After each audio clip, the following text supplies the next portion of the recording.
Any boffins in the audience? Boffin? You're boffin? What kind of boffin? Engineer. What? An engineer. An engineer. Very good. No more boffins? Okay. Anybody been to Brighton recently? Yes. Very good. And who already knows they have a question they want to ask? Anyone? Okay, so you guys are going to have to up your game and start thinking of them as I get things going. Now, I wonder, should we start or should we wait for... Adam's just... We could start. Dylan is still getting unwinding. We won't stand on ceremony. And we also have James joining in as well. And it's a Saturday night, you know, we've had the longest week. These guys... The thing is with these guys, it's very cruel today. The producer made them do a matinee and an evening show because they had a press night last night. I know. And building up to the press night, I mean, there are worse things in life than putting on a show, but when you're in it, it does feel like, God. So they worked really hard and then they had to do the matinee. And they're pleased to begin this evening, but I think they're even more pleased to have a day off tomorrow. Yes. They deserve that. So, thank you guys. What a marathon. All right, well, let's go ahead and start because we're saying we've got not much time. So we'll introduce Dylan when he joins, but let me introduce, as I said, the multi-talented Chris Burgess, who is the writer and director of the show, Dominic Sullivan, and James Lowrie. And thank you guys so much for joining us. In the words of Ruth in the show, who knew terminal illness could be such fun? This was a really amazing show to watch, Chris. When I was first talking to Richard, the producer, about it, I thought, wow, what a fascinating subject. I believe that the idea began with you. Tell us what... Well, it began with watching the documentary that no one's seen. It was called Peter, the Human Cyborg on Channel 4. It was a lockdown experience because we were all on lockdown and I panicked, as I think we all did. Who are you? What do you do in lockdown? And I write, so I thought, oh God, well, I better write. So I went into manic mode and kept writing and writing and writing. And then I saw this documentary about Peter Scott Morgan, who was featured in this documentary. And I thought, well, wow, what a story this is. Because we're always looking for stories, obviously. We're always looking for anything that's out of copyright or any story that's up for grabs. And his story seemed to me to be a sensational story of life and death, reclaiming his life through this emergency surgery, futuristically trying to turn into a different being. I thought this is great. So the next day, I literally just to stop you briefly, so Peter Scott Morgan, he had MND. He was a boffin himself, wasn't he? Yeah, he was a scientist himself, and originally the musical was entirely based on his life. But he was very different to these guys. He was in his 60s, and I found myself being confined by trying to adhere to the exact details of his life. So I did a workshop and thought, yes, it's got something, but I jettisoned his story in favour of something inspired by his story. I made it a funkier story set in sexy Brighton with two young guys, which is kind of more sort of audience friendly and appealing. And there's this sense of them in their physical prime as well, being stripped down. Very physical beings at the top of the show. We see them running, being in their bodies. There's a sex life that they've got. And it seems to me that that is more powerful, to see these characters that then find their lives decimated by their bodies being, well, his body being destroyed, really. So you've already answered one of the questions I had, which is why I switched from the Peter Scott Morgan story to fictional story. Thank you. Why, though, did you decide to make it a musical and a comedy musical? I think if you're telling this story, there's got to be comedy in it. I think wherever you can introduce wit and humour is great, and in this story in particular, otherwise you're going to have a misery fest, and no one wants that. It's not useful, and the character himself, Peter Scott Morgan, was almost pathologically jolly and relentlessly upbeat. I mean, to an almost ludicrous extent, really. And I didn't want it to seem ludicrous, and he wasn't ludicrous, but he was kind of crazily optimistic. And I thought that spirit of this huge character would allow me to introduce music and comedy. So that's how that happened. Yeah, that's correct. And Dylan Aiello. So now we can clap for everybody. Thank you so much for joining us. I know you guys have had a 2-show day and press performance last night, and what an exhausting performance it must be for you also. So before I bring in the performers, I just wanted to ask you, Chris, one more thing, and that is, I was singing your praises to the audience before you came in the room, that, you know, in most musicals, the music, the lyrics, the book, these are 3 different people writing, and then the director is someone else again. Yeah. How do you spin all of these plates? Well, I don't recommend it, really, and I don't really approve of it, really. But although I have to say, with writing music and lyrics, I do think the music are the lyrics and the lyrics are the music. For me, that's fine. And I do write plays as well, so I thought I'd use the playwright part of me for the book. But it's one step further when you're directing your own show, which I don't think you should do, although I've just done it. But I have to say, we did a first workshop with another director, and that was really invaluable to me, to see how he was steering me in a certain direction. And I am cheaper than anyone else and more available than anyone else to do my own work, so I get away with it. And also because I was rewriting, as these guys will know, as I was directing. And I do find sometimes when you're working with a director, they will say, shut up, stop rewriting. And I did have that conversation with myself quite often, but I didn't shut up. I kept telling them that I was having an argument with the writer who was insisting on rewrites, and the director didn't really approve. But it is that continual process of trying to get it better and as right as you possibly can. Very good. So you have assembled a fantastic cast, if I may say. What were you looking for when you brought these folks into audition? Dynamism and personality, which they all had in spades. You know, there are lots of very efficient musical theatre performers, but these ones stood out as something special. What can I say? Dylan's been on board with the project since last summer when we did an early workshop of the show, so he was always on board. And Dominic, I worked with recently in November. We did a show called Entertaining Murder in Highgate, another musical, and I thought I'd nab him for that, and I thought he'd be perfect for this too. So I saw James in a panto, gay panto in 2020 during lockdown, and I remembered him and thought, I've got to use him again. So, so no brainer, any of them. And Mally, who's not here, we saw her in audition. And it's Mally's professional debut. It's her first job ever. Can you believe that? And she really makes her mark instantly. She's got funny bones. She knows how to do it, and she just delivers. And that's fantastic. And Jude. Okay. And Jude, of course, I've worked with before as well. So Dylan, you've been on board since the beginning. What did you think when Chris first came to you with the project? Had you seen the documentary yourself? I hadn't seen it, no. I thought it was a bit of a madcap idea, to be honest. I was a bit like, whoa. And I read the script, and anyone who's picked up a script to a musical knows that it's so difficult to know on the page before you hear the songs and stuff. So I thought about it closely. I had them checked out by my spies in the theater industry, and it all checked out as, like, you know, hardworking and kind of prolific people in the fringe theater scene, and so that attracted me for sure. So it's as much for you the people that are involved as the definitely, because I think I could tell it was a work in progress, and it was a research and development. It was an R&D. So I think that I had 2 people very close to me who suffered from NMD. So it was immediately something that hit close to home, and so the kind of emotional connection that I had there kind of made it a no-brainer. And I'm a theater maker myself, so getting in touch with people who I feel are good collaborators is mostly what I look for. Nice. Okay, Dominic, James, I love how Chris kind of had his eye on you each for this. Did that excite you?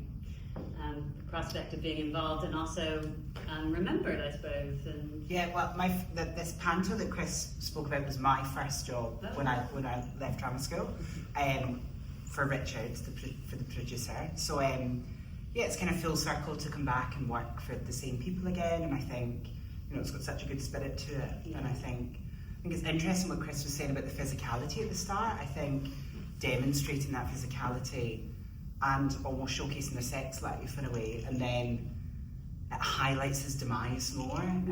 Yeah, and I think just the process has been really And great. he's a great dancer, so we get that physicality. Dance captain. He is the dance captain of the show as well. Whenever I'm in this space and it's a dance show, I'm always very conscious of sitting in the front row. And I think Dominic, he sat in my lap. Yeah, don't worry. I was watching. That's all part of the fun. Yeah, I mean, last night it was like there wasn't an empty seat, so I would like just sit on the floor at random points or up the staircase.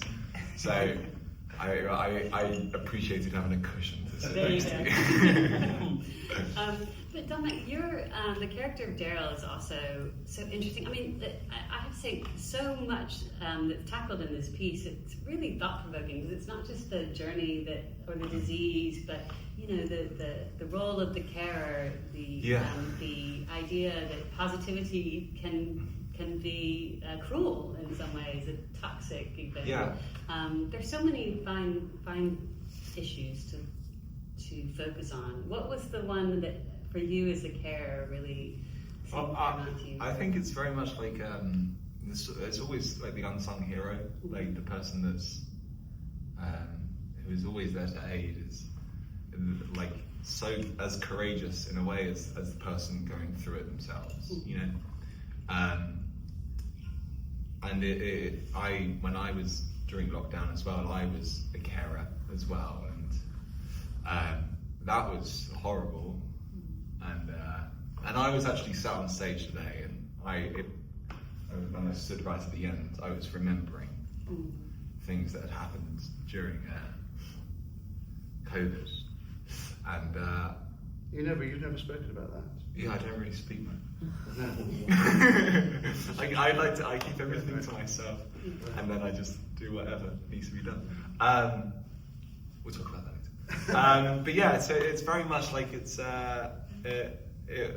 being like a carer is just so important, and I think that's what I love about the show. Is it, to me, might be a bit self-centered and selfish, but the show is driven, I believe, by Daryl, who inspires constantly to do the next thing for Adam. To be like, you need Stephen Hawking, and there's huge advances in technology, and there's all these things that are pushing forward, and it's Daryl who's like, please, let's just have a look, let's try this. You need to try it. He says, try it a couple of times in the song, and it's always like he's like finding the inspiration. And so that was also really attractive, and I don't know why Chris thought of me, because when we did the show I played a murderer. Yeah, so that was very crazy. But yeah, I think it was just something that. Well, it's also you've talked about musical comedy, which isn't your comfort zone. Yeah, we had a long discussion about that the other day, when you felt this isn't what I do. What am I doing here? How do I perform this? What's the style?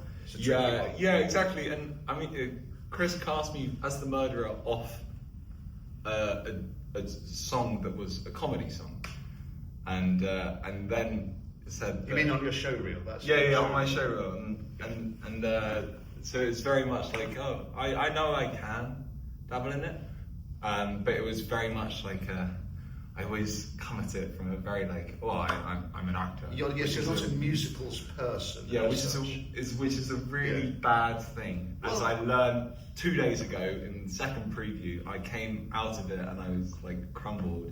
I was with my agents and I was like, guys, like what's going on? And then the next day I came in, I was like, I just got to be free and have fun and fully go for it. And then so last night I did everything in my mind very different. The night before press night, he was still sort of performing in quite a naturalistic way, which would be brilliant for film or TV. I think he's made for film and TV. But there was this quality that you need in a musical, which ramps it up somehow. It's much more stylized, obviously. Yeah. And I said to Dom, look, you're performing in a Scorsese film or something, and actually, if you look at our backdrop, that's our Scorsese film. But I'd never looked back at the backdrop. That was the thing. I'd never really. What world are we in? What world Yeah. are we in? It's this weird world of reality and yet heightened reality, and sometimes goes off into musical comedy, sometimes musical tragedy. It's a mesh of styles. Whether it works or not is debatable. Yeah, but It that's works, what we it are. works. Well, I stood at the back and I said to Dylan, because you were talking about vocal levels, and I said, Dylan, can you speak? And I watched Dylan speak, and I was like, that big ass poster behind, like it just completely changes it, because from our view, just facing out, it looks like a black box almost. Yeah. You know, so that was, I was looking at the other way around, so I was like, eureka. Well, speaking of Brighton as a backdrop, if you haven't seen, these two have done a series of hysterical videos all around Brighton. Wish you were here, which are very much set the scene, especially for the opening and the life that you led together. Let's talk about MND though. So obviously this is central to the piece. How much research did you guys do into the disease itself? I know MND Association have been involved. Well, yes, they were, and that was very important to us, because you have to respect the integrity of the actual condition. Having said that, Dylan and I have clashed and blended on this, I think, because as far as I'm concerned, yes, of course it's about motor neuron disease, clearly. For me, though, it's kind of in a way, I'm saying it's about cataclysmic illness. So it could be any illness in a sense. Sure. So for me, it's a kind of a parable about how do we deal with a cataclysmic problem, illness, yes. And it happens to be motor neuron disease. But of course, when Dylan came on board, he needs, as a performer, to really know and respect and honour the actual condition and do actual detailed research.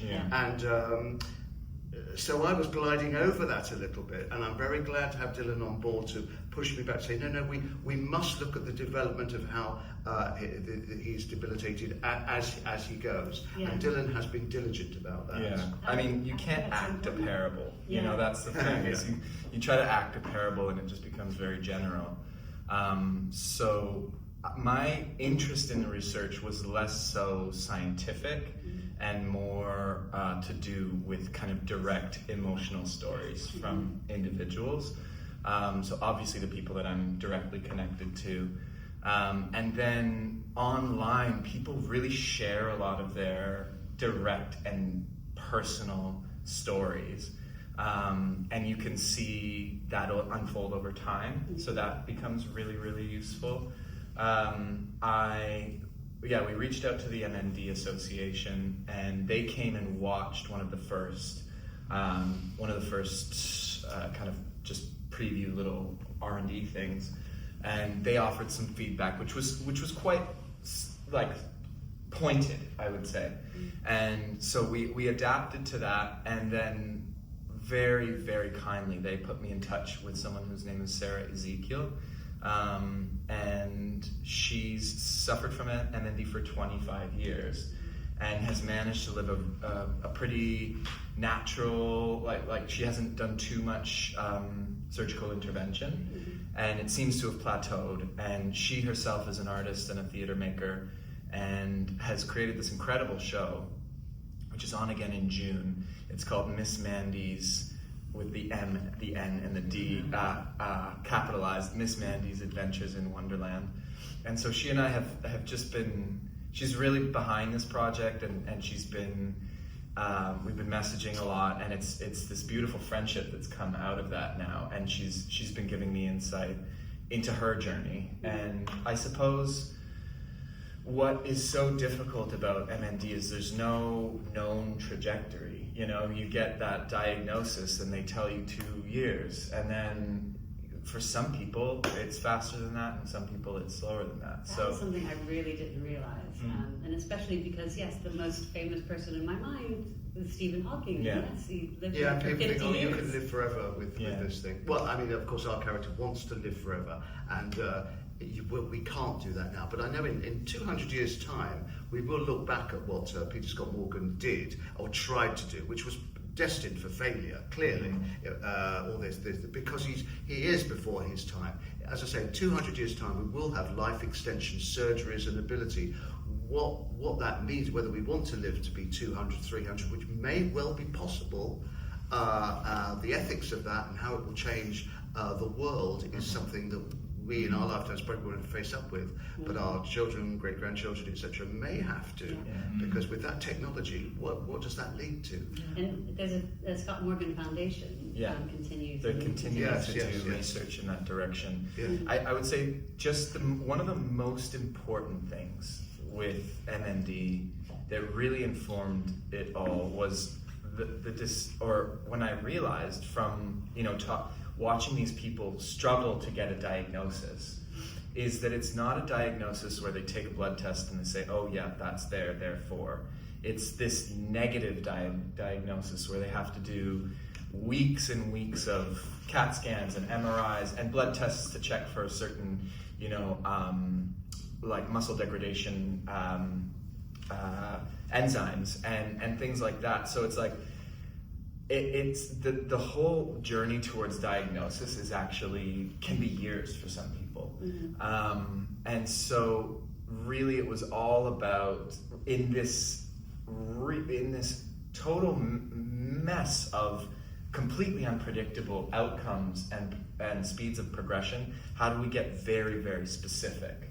And so that, given that we had this figure of Peter Scott Morgan to draw from, I read books about him and just like watched him, and I'm I come from a background of physical theater performance, so just like having the ability to watch someone can be all the research you need, but you have to watch them for hours. Yeah. So yeah, that was kind of the contours of how I researched them. I love that. Audience, how are you feeling? Does someone have a question? We've only got a couple minutes left. Do not be shy. Do not be shy. Oh my gosh, come on. Shy. I know, I'm very, very disappointed. Okay. Talk to me then also, I know the musical director, Aaron, fled, but... He lives a long, long way away. He lives in Hastings. I always say to him, one of these times I'm going to get him into one of my Q&As, but how crucial is the musical direction in a new musical? Well, Aaron's helped develop all the tracks. Now, of course, ideally we would have a band. And I don't like to do live musicians out of a job, but economics are economics, and it's great that he can produce this whole tapestry of sound just using tracks. It's an interesting thing what he does. He uses tracks and he plays live at the same time with piano. So because there's linking of or dialogue with the songs that's very tricky to time. So he very cleverly switches between live and track stuff, and hopefully as seamlessly as possible. Yeah, that's and great. he's a master of that. He really is. What happened today? Sorry? What do you mean, does that go wrong? There was no- Richard turned off the power. Oh, Well, no, I- the track. Yeah, he turned. There was no sound. No, there was no The sound whole for song. part of a song. Oh, we did. Did you Do you know? remember that a cappella song after the But diagnosis? it was a very quiet song. Oh, It looked yeah. as I if like the acapella. it looked as if it could have been deliberate. I saw you writing a note being like, Added to the ambiance. Actually, I want to bring James in on this bit because the chorus is so great, and you guys do. Like, how many characters are you performing? Do you know? 3 or 4, yeah. I think. 3 or 4. Gosh, Keep it you seems busy. like Keep them busy. yeah, you give them busy. And also you're kind of like the narration for much of it, aren't you? And there's also the bit I think that works really well in this show that the dialogue seems to see almost seamlessly into song. You know, it's very, very natural. Yeah. But how do you feel like flitting about and doing all of those multiple changes? Yeah, I find it quite difficult actually. I find Chris very helpful in that process. I think the base character, as we call it, of Ben, I felt I could see myself in, and I found that quite easy to relate with. But the Doctor, for example, I found quite... Yeah, that's a reach for you. But you're getting more sort of sonorous, adult and authoritative each performance, I notice. You know, yes. I think, yes.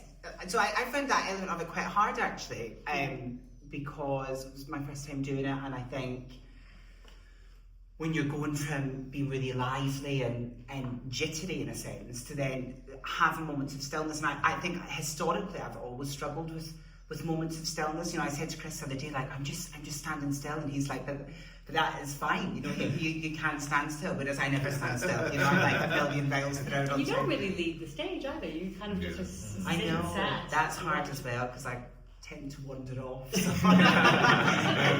It's a lot. But I have to say, I have this thing about I will never write a small part in a show. Yeah. I just don't like the idea of wasting someone sitting in a dressing room for hours on end. And it means that everyone is involved all the time. I love that.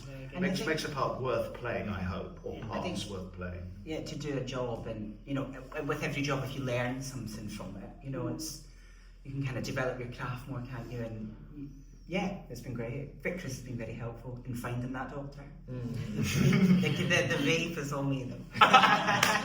You do it. Chris, have you been in touch with Peter Scott Morgan's family or his Well, surviving when we partner? first did the project, we reached out to them and they blanked us because I think they were thinking, "What the hell are you doing?" I don't know. Well, I don't know what they thought. I know they were developing a film about him, and then we did the first workshop, and 3 weeks after the first workshop, he died. And the director of the first workshop phoned me and broke this news. I was terribly upset, but then he made a sort of a black joke saying, "Oh God, he must have heard we were writing a musical about him," and it did him in. But then we realised that we sounds awful, but you have the liberty after someone dies to do what you want with their life, in a sense, because you can't libel the dead, so the story could be possessed by us without any contractual stuff. And I thought, well, that's interesting. But that's when I realised that I didn't want to do that, and I wanted to change it anyway. Right. So we've invited the partner to the show, and hopefully he's coming later in the run. Oh, that would be great. Yeah. Oh gosh, no pressure.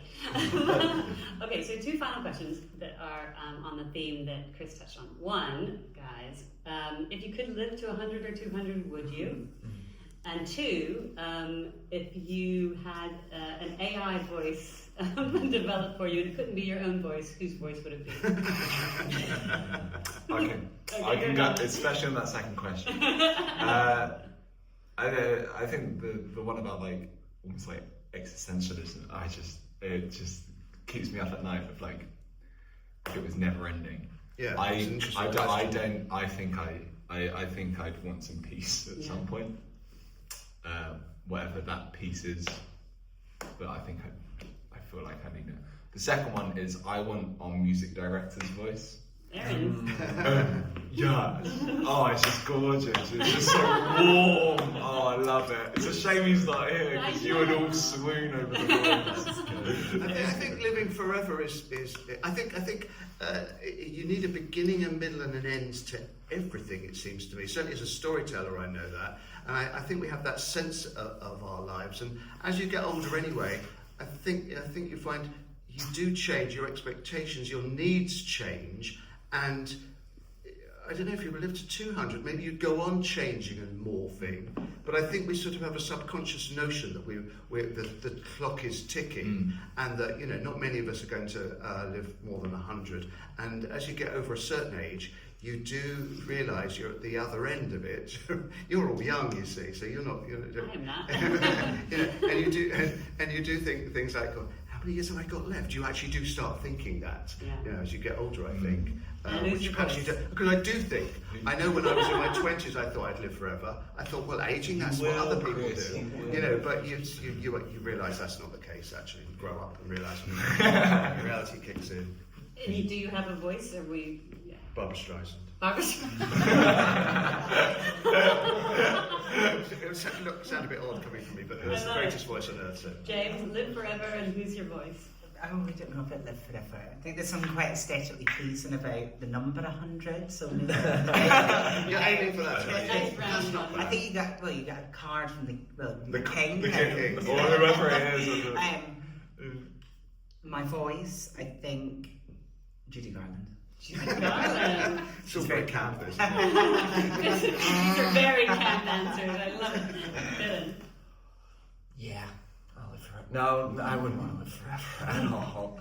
I guess life extension, when it reaches this like obsession, especially obsession with youth, is totally corrosive, I think. So aging well and using every single moment. And voice, I mean, give me Sean Connery. I like that one. That's good. I have to say, I've never liked the idea of living forever. I think, especially because I am a dog owner. Like, how many dogs would you have? Yeah. It's heartbreaking to lose it. Yeah. Like you'd have to outlive them. And one of my favorite quotes from an after-school special that I saw when I was 12, and it stuck with me, is, "The greatest gift of life is the sure knowledge of death, for without it man would not strive to leave his mark upon the earth." And I think, Yes, there's nothing like a deadline as a saviour of talent, I always think. I think I've got a limited amount of time, I better do what I can, and I'll run out of time eventually, so I better do it better now than tomorrow or the day after tomorrow. And our Q&A has now come to an end, but the show has not. The show is here, as I mentioned, at Southwark Playhouse until the 3rd of May. So audience, please go forth, tell your friends, pick up a flyer, share on social media, come again. Once we give these guys a clap, we are going to budge up and have a little group shot. Not as exciting as Mark's group shot, but nevertheless, for those of you with phones, please do take a photo and share. Thank you so much. And thank you to Chris and Dominic and James and Dylan, and also to Jude and Mali. Did I pronounce that right? Mali? Yeah. Thank you guys.